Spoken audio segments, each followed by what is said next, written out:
அனைவருக்கும் இனிய மாலை வணக்கம்.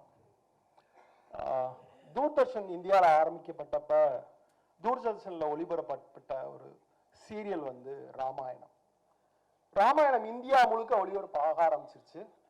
எல்லா ஊர்லேயும் ராமாயணம் ஒளிபரப்புற ஞாயிற்றுக்கிழமை அன்னைக்கு சாமி கும்பிட ஆரம்பிக்கிறாங்க, அதை வணங்க ஆரம்பிக்கிறாங்க, அந்த நேரத்தை அவங்க ஒதுக்க ஆரம்பிக்கிறாங்க. இந்தியா முழுக்க அது ஒரு பெரிய தீ மாதிரி பரவுது.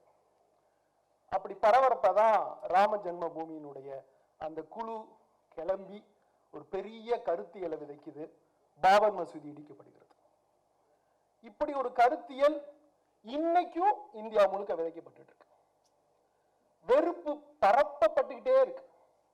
காஷ்மீர் ஃபைல் ஆகட்டும், துரந்தர் ஆகட்டும், இந்தியா முழுக்க இப்படி ஒரு வெறுப்பை பரப்புகிற ஒரு பெரிய சூழலில் வெறுப்புக்கு எதிராக கவுண்டர் பண்ற ஒரு கலையை கையில் வைத்திருக்கிற இயக்குநர்கள் இந்தியாவிலே தமிழ் இயக்குநர்கள் மட்டும்தான் என்பதை இந்த மேடையில் ஆணித்தரமாக நான் சொல்ல கடமைப்பட்டிருக்கிறேன். வெற்றிமாறன் துவங்கி கார்த்திக் சுப்புராஜிலிருந்து ராஜமுருகன் வரைக்கும் இதை கவுண்டர் இந்தியாவில் இருக்கிற மொத்த சினிமாவுக்கு எதிராக ஒரு ஆர்ட்டை முன் வச்சுக்கிட்டே இருக்கும். கார்த்திக் சுப்புராஜன் ரொம்ப பிடிக்கும், இறைவி ரொம்ப பிடிக்கும், டபுள்எக்ஸ் ரொம்ப பிடிக்கும். ஒரு பொலிட்டிக்கலை சொல்லிக்கிட்டே இருக்கார். இந்தியா முழுக்க ஆயுதமும் ரத்தமும் வெறுப்பும் ஏதேதோ காரணத்துக்காக கக்கப்பட்டுக்கிட்டே இருக்கு. ஒரு பிலிம் நான் கவுண்டர் பண்ணிக்கிட்டே இருக்கிற வேண்டிய ஒரு பெரிய சூழல்ல வெறுப்பின் கொற்றம் வீழ்க, அன்பு அரமண எழுக அப்படிங்கிற ஒரு படமாகத்தான் நான் வந்து சோமிதரன் இயக்கிய இந்த நீலீராவை பார்க்கிறேன்.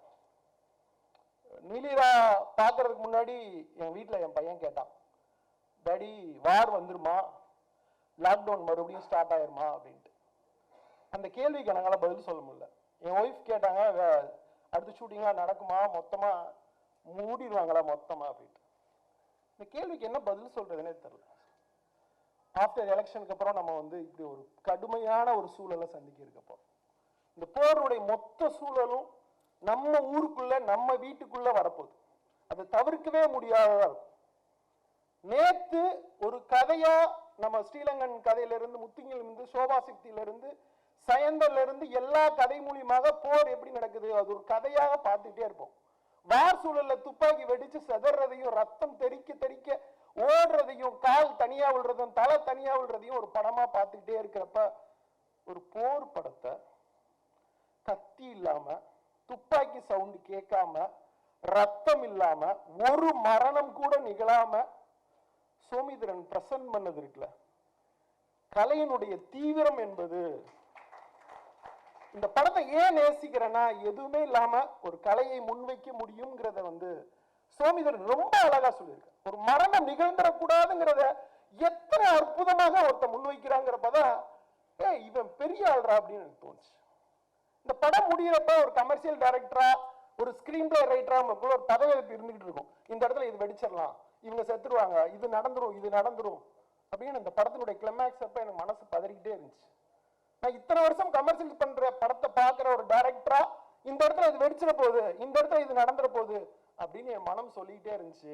என் தலையில தட்டிக்கிட்டே இருந்தார் சோமிதரன், தம்பி இது இல்ல தம்பி, இது இல்லடா, இது நடக்கலடா, டே இது நடக்கலடா, இது நடக்கலடான்ட்டு. படம் முடிச்சு போறப்ப அந்த இந்திய ராணுவத்தினுடைய தலைவன் வந்து அவங்க அப்பாட்ட சாரி சொல்லுவான். அப்ப சொல்லுவாரு, போர் சூழல் நடக்கிற எல்லா இடத்துலையும் போய் இப்படி சாரி சொல்லிக்கிட்டே இருக்க போறீங்களா?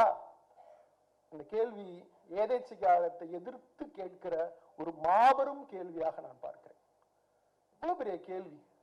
ஏதோ ஒரு அதிபரை தேர்ந்தெடுத்துட்டீங்க, ஏதோ ஏதேச்சிகாரத்தினோட ஒரு கையில ஒரு பொறுப்பை ஒப்படைச்சிட்டீங்க. பாருங்க, உலகமே அப்படி நடுங்கிக்கிட்டே இருக்கு.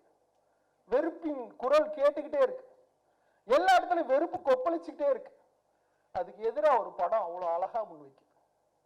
இந்த படம் வந்து ஒரு இரவுல ஒரு வீட்டுல ரெண்டு மிலிட்ரிக்கு நடுவுல நடக்கிற ஒரு படம்.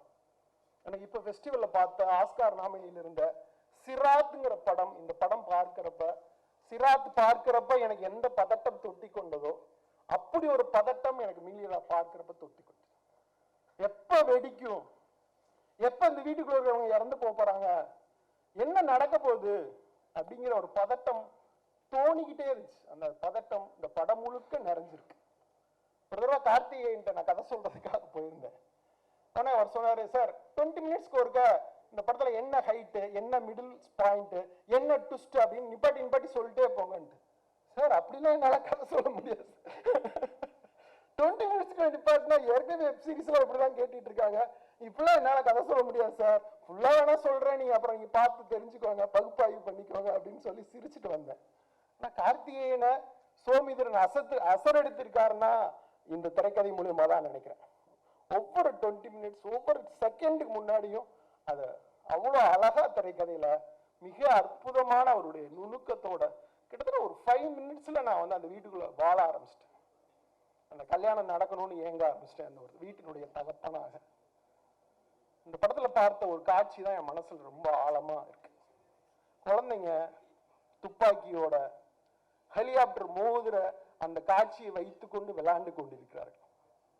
நண்பர்களே, துப்பாக்கி எடுத்து ஆக்ஷன் பண்ணுற எல்லாருக்கும் இந்த போர் சூழலுடைய தீவிரத்தை, இல்ல ரத்தம் தெரிக்கிறதுனுடைய தீவிரத்தை, சண்டையினுடைய தீவிரத்தை, அந்த ஒரு காட்சி நம்மளுக்கு பதட்டத்தை உருவாக்கு.